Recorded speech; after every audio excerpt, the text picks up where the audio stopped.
오늘 주시는 하나님의 말씀은 갈라디아서 3장 23절에서 29절까지의 말씀입니다. 제가 봉독해 드리도록 하겠습니다. 믿음이 오기 전에 우리는 율법 아래에 매인바 되고 계시될 믿음의 때까지 갇혔느니라. 이같이 율법이 우리를 그리스도께로 인도하는 초등교사가 되어 우리로 하여금 믿음으로 말미암아 의롭다함을 얻게 하려 함이라. 믿음이 온 후로는 우리가 초등교사 아래 있지 아니하도다. 너희가 다 믿음으로 말미암아 그리스도 예수 안에서 하나님의 아들이 되었으니 누구든지 그리스도와 합하기 위하여 세례를 받은 자는 그리스도로 옷 입었느니라. 너희는 유대인이나 헬라인이나 종이나 자유인이나 남자나 여자나 다 그리스도 예수 안에서 하나이니라. 너희가 그리스도의 것이면 곧 아브라함의 자손이요 약속대로 유업을 이을 자니라. 할렐루야. 저는 오늘 율법 아래와 그리스도 안에라는 주님의 말씀으로 함께 은혜를 나누겠습니다. 마틴 루터는 율법은 인간의 죄를 폭로하고 그것을 깨닫게 함으로써 스스로 겸비하게 하고 두려워하게 하고 부서지게 한 다음에 그들로 하여금 은혜를 구하게 하고 마침내는 복된 시 예수 그리스도에게로 나오게 한다라는 참으로 의미 있는 말을 했습니다. 어떻게 보면 우리 모든 인생은 하나님께 죄를 짓고 그 죄의 대가로 죽음이라는 사형 선고를 받은 채 죽음을 기다리는 사형수와도 같습니다. 이것을 율법이 우리로 하여금 깨닫게 해주었습니다. 그래서 예수님께서 우리 한 사람 한 사람이 당했어야 할 그 율법의 그 무서운 저주를 십자가에서 대신 당하시고 물과 피를 흘리심으로써 자신의 귀한 목숨이라는 그 값을 치르심으로써 우리를 율법의 저주에서 속량해 주셔서 우리를 구원해 주신 메시아가 되셨습니다. 그러나 사람들은 이러한 사실을 미처 깨닫지를 못하는 것 같습니다. 그런 사람들에게 암만 십자가 복음을 얘기를 해도 기쁘게 받아들이지를 않습니다. 자기 인생은 아무 문제가 없다고 그렇게 생각을 하기 때문에 예수님 믿고 구원받으세요. 그러면 나 잘 살고 있으니까 당신이나 구원받으세요. 이럽니다. 그래서 그렇게 해서는 사람들이 안 믿으니까 자꾸 여기에다가 다른 것들을 갖다 붙입니다. 예수님 믿고 복 받으세요. 예수님 믿고 행복하세요. 예수님 믿고 병 고치세요. 예수님 믿으면 지금 겪고 있는 문제들이 다 해결을 받습니다. 그러나 전도는 그렇게 하는 것이 아니라고 생각을 합니다. 그것은 올바른 복음을 전하는 것이 아니기 때문에 율법의 말씀을 그대로 가르쳐서 사람들로 하여금 자신들이 죄인이라는 것과 자신이 지금 비참한 처지에 있다는 것을 분명히 가르쳐 주어야 하는 것입니다. 그리고 거기에 성령이 역사하면 사람은 자신이 하나님의 진노와 저주를 피할 수 없는 죄인이라는 사실을 깊이 깨닫게 되고 그래서 몸소리를 치고 비명을 지르며 구원을 갈망하게 되는 것입니다. 이런 사람들에게 복음이 선포될 때에 바로 그 복음이 황홀한 은혜로 다가오는 것입니다.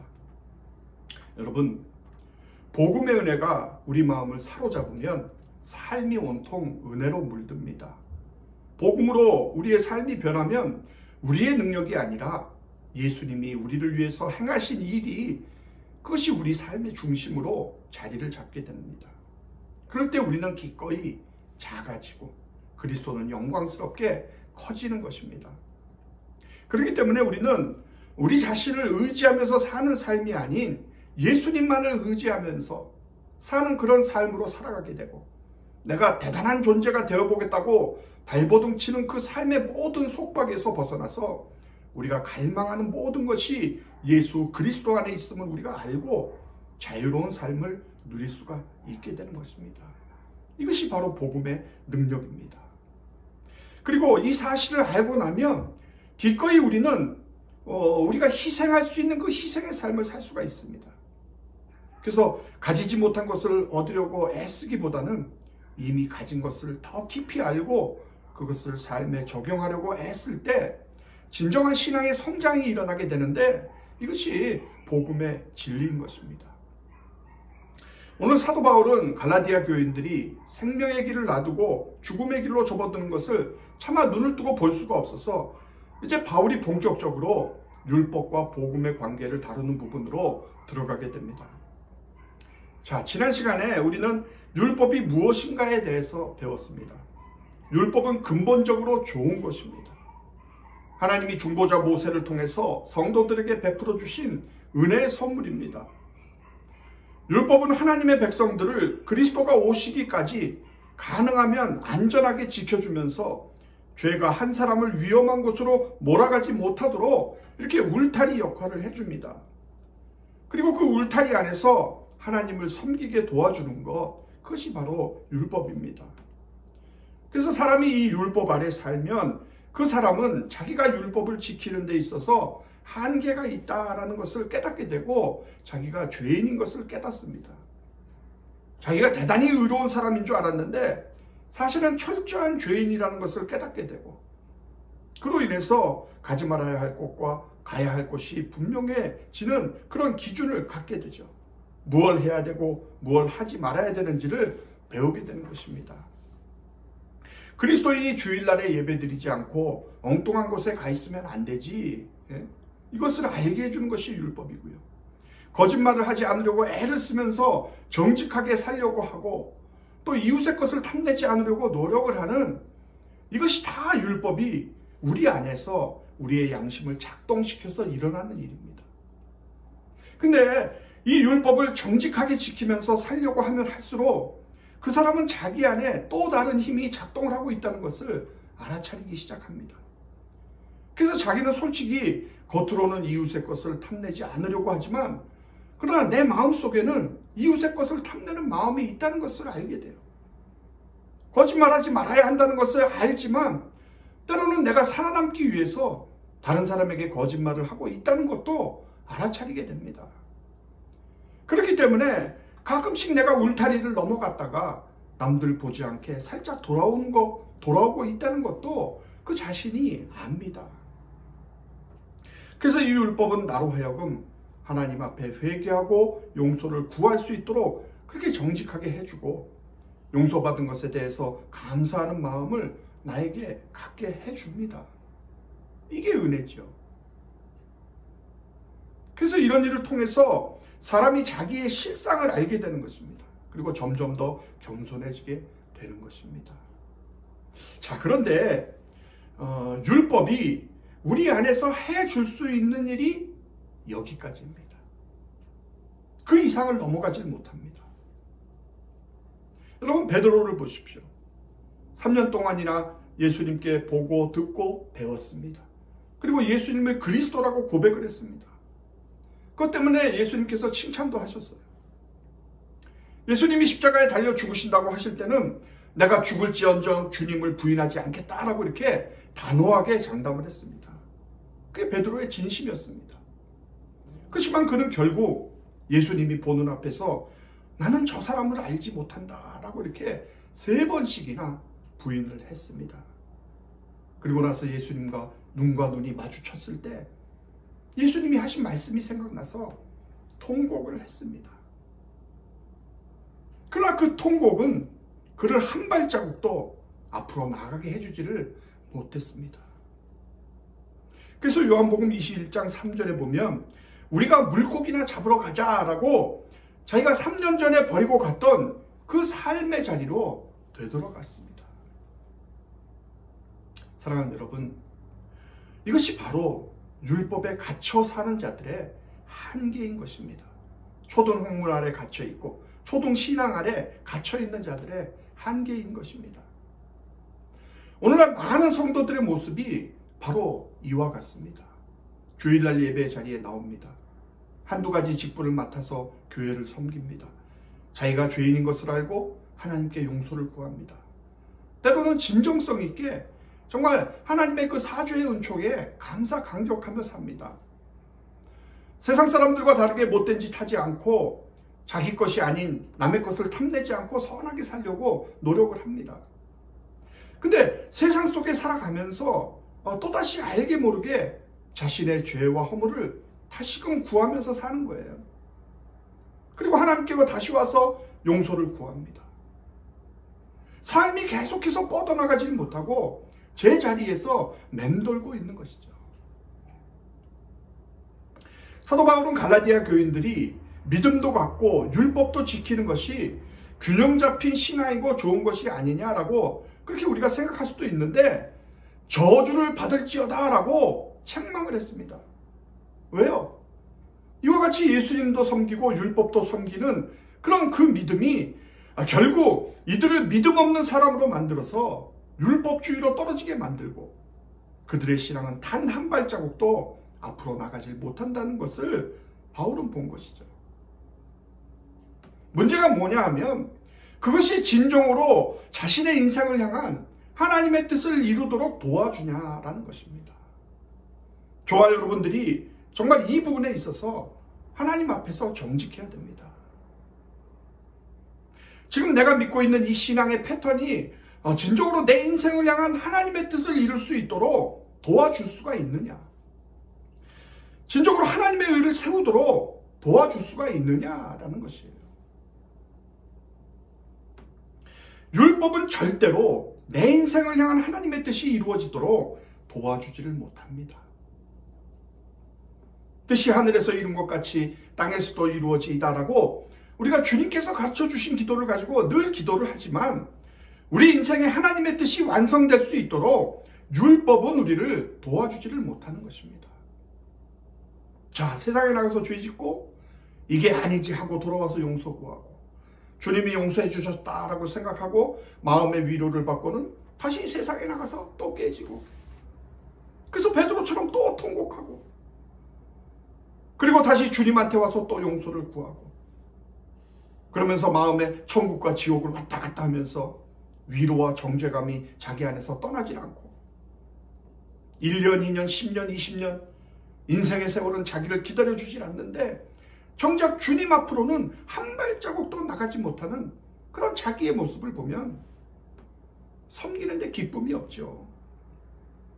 잘하면 잘하는 대로 자꾸 교만한 마음이 찾아오고, 못하면 못하는 대로 정죄감이 찾아오고, 누군가를 정죄하면서 가는 그 쾌감으로 자기를 세워가는, 이제까지 이런 방식으로 예수를 믿어왔던 분들이 계시다면 자신이 지금 초등학문 아래 갇혀있다라는 그 사실을 알아야만 합니다. 초등신앙 아래 갇혀있기 때문에 예수를 믿기는 하지만 율법주의의 틀로 믿고 있다는 것입니다. 물론 여러분들의 진심을 압니다. 뭐 세상에 나가면 얼마나 좋은 것이 많습니까? 얼마나 즐길 것이 많습니까? 그럼에도 불구하고 늘 주님을 붙잡고 몸부림치는 그 여러분들의 진정성을 압니다. 근데 그 자리에서 한 발자국도 나가지를 못하는 거예요. 이유가 뭘까요? 내가 악하기 때문이 아니고 내가 약하기 때문입니다. 그게 첫 번째 이유예요. 그리고 두 번째는, 죄의 권세는 나를 축복할 수가 없거든요. 그러니까 율법주의의 한계는 죄의 힘을 극복하지 못하기 때문에 그 자리에 머물러 있을 수밖에 없다는 거예요. 그래서 본문 26절로 27절에서 사도 바울은 이렇게 말합니다. 너희가 다 믿음으로 말미암아 그리스도 예수 안에서 하나님의 아들이 되었으니, 누구든지 그리스도와 합하기 위하여 세례를 받은 자는 그리스도로 옷 입었느니라. 유대인들은 할례를 받아야만 하나님의 선민, 즉 하나님의 자녀가 될 수 있다고 믿고 그 우월감에 빠져 있었습니다. 뿐만 아니라 이런 우월감은 상대적으로 이방인들을 무시하는 모습으로 나타났습니다. 자신들은 하나님의 자녀이고 이방인들은 할례를 받기 전에는 자기들과 결코 같은 존재가 될 수 없다고 그렇게 주장을 한 것입니다. 그러나 이제 바울은 뭐라고 말합니까? 이방인들도 그리스도를 믿는 믿음 안에서 모두가 하나님의 자녀가 된다라고 이렇게 선포를 하고 있습니다. 이것을 로마서에서 바울은 이렇게 선언을 했습니다. 내가 복음을 부끄러워하지 않았노니 이 복음은 모든 믿는 자에게 구원을 주시는 하나님의 능력이 됩니다. 첫째는 유대인에게요, 또한 헬라인에게로다.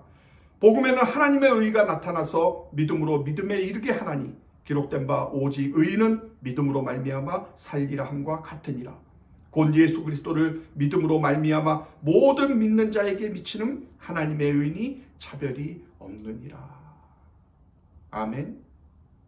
여러분, 이것이 복음입니다. 이것이 복음의 능력이고, 이것이 복음의 힘이고, 이것이 바로 복음의 영광스러움이에요. 이와 같이 예수의 복음은 이 복음을 믿는 모든 사람들에게 하나님의 자녀가 되는 권세를 주십니다. 그리고 누구든지 그리스도 안에서 믿기만 하면 세례를 받게 돼요. 지금 바울은 지금 이 점을 지적을 하고 있는 것입니다. 여러분, 세례가 무엇입니까? 여러분, 세례는 이전의 나의 모습은 예수와 함께 죽고 이제부터는 다시 예수와 함께 살았음을 고백하는 신령한 의미를 담고 있는 것이 세례입니다. 그래서 로마서 6장 3절에서 5절에 보면 무릇 그리스도 예수와 합하여 세례를 받은 우리는 그의 죽으심과 합하여 세례받은 줄을 알지 못하느냐. 그러므로 우리가 그의 죽으심과 합하여 세례를 받음으로 그와 함께 장사되었나니 이는 아버지의 영광으로 말미암아 그리스도를 죽은 자 가운데서 살리심과 같이 우리로 또한 새 생명 가운데서 행하게 하려 함이니라. 만일 우리가 그의 죽으심을 본받아 연합한 자가 되었으면 또한 그의 부활을 본받아 연합한 자가 되리라. 그러니까 세례를 받음으로 예수와 연합한 자는 모든 것이 예수님과 연결되어 있다는 거예요. 즉 성도가 예수와 연합되었으므로 그 예수님의 순종의 삶, 고난의 삶, 죽음과 부활, 영광, 이 모든 것이 하나님의 한 가족으로서의 삶을 함께 나누게 된다는 것이에요. 이것을 예수로 옷 입는다라고 이렇게 말하고 있는 것입니다. 그러므로 이제부터 여러분은 십자가의 신앙만 붙들고 사시면 안 돼요. 부활하신 예수님을 붙들고 사셔야 합니다. 부활하신 예수님. 십자가 신앙만 붙들고 살면 맨날 주님 앞에 와서 잘못했다는 얘기밖에 하질 못합니다. 죄의 권세의 실체는 알지만 그 죄의 권세를 짓밟고 역사하시는 그리스도의 권능을 내가 경험할 수가 없기 때문에, 그래서 그 사람은 맨날 디베랴 바닷가에서 고기 잡으러 갔던 그 베드로의 자기 영혼의 실상밖에는 되지를 못하는 거예요. 여러분, 베드로가 언제 자기 죄의 권세를 이겼습니까? 부활하신 예수님을 만나고 났었잖아요. 부활하신 예수님. 그 예수님이 보내신 보혜사 성령을 자기가 받게 되었을 때 그토록 자기가 부정했던 예수를 그 예루살렘 한복판에서 서서 증언하는 새로운 사람으로 바뀌지 않았습니까? 하루에 3,000명, 5,000명이 그의 설교를 듣고 회심하는 정말 놀라운 역사가 일어났어요. 어둠의 권세가 너를 삼키지 못하리라. 바로 주님이 말씀하셨던 그 역사가 일어난 것입니다. 부활하신 주님을 만났을 때 바로 이런 일들이 일어나는 겁니다. 바울도 그랬잖아요. 바울도. 그러므로 여러분, 예수 믿으세요. 진짜 예수 믿기 바랍니다. 예수님을 나의 구원자로, 나의 주인으로 믿으세요. 나를 위한 알라딘의 요술 램프에 나오는 그 요정 지니처럼 믿지 말고, 그것은 초등학문 아래 나를 가두어두는 어리석은 믿음입니다. 주님이 내 안에서 나를 주장하실 때 그때 내 인생에 권능이 찾아오는 거예요. 복음의 능력이 바로 거기서부터 시작이 되는 것입니다. 여러분, 하나님은 만홀히 여김을 받지 않으시는 하나님이기 때문에, 즉 조롱을 당하시는 하나님이 아니시기 때문에 여러분들이 예수를 그리스도라고 고백을 했는데 여전히 그 단계에 끝없이 머물러 있으면 주님은 절대로 그냥 거기 계시지를 않는 겁니다. 여러분들의 인생 속으로 치고 들어오세요. 그래서 여러분들이 안전하다고 느끼고 편안하다고 느끼는 그 삶의 안전판을 확 뒤집어 버리시면서 하나님 한 분만을 다시 볼 수 있도록 여러분의 인생 전체를 완전히 갈아엎어 버리시는 거예요. 왜냐? 한 영혼이 천하보다 귀하기 때문에. 내 백성, 내 사람으로 구원하는 것이 저가 잘 먹고 잘 살고 잘 입는 것보다 훨씬 더 중요하기 때문에. 사랑하는 성도 여러분, 요즘 참 많이 육신적으로나 영적으로나 여러분들 힘이 드실 줄 압니다. 그래서 어떤 분은 목사님 요즘 같아서 정말 불안해서 어떻게 예수님만 믿습니까? 라고 하시는 분도 계시더라고요. 굉장히 정직한 말이죠. 어떻게 불안해서 이 전쟁터 같은 세상에서 어떻게 내가 예수님만 믿고 살아남을 수가 있겠냐라는 거예요. 그러나 여러분, 태풍의 언저리에 갔을 때는 온갖 비바람과 풍랑 때문에 정말 나를 삼켜버릴 것만 같지만 태풍의 한가운데로 들어가 보세요. 고요하고 평안합니다. 예수를 진짜로 믿으면, 내가 하나님을 나의 아버지로 믿으면, 내가 그리스도의 것이면 바로 그와 같은 놀라운 일들이 일어나는 것입니다. 그러므로 지금이야말로 이 지긋지긋한 껍데기와 허물만 남은 그 신앙으로부터 벗어나서 내가 변화할 수 있는 기회인 것입니다. 보라, 지금은 은혜 받을 만한 때요. 보라, 지금은 구원의 날이도다. 우리 모두가 이 죄의 권세로부터, 초등교사 아래로부터 노임받는 역사가 오늘 우리 안에 일어나기를 주님의 이름으로 축복합니다. 그래서 이제는 성령으로 시작해서 성령으로 살다가 성령으로 끝을 맺는 그런 놀라운 인생으로 새롭게 출발할 수 있는 저와 여러분이 되시기를 주님의 이름으로 축원합니다.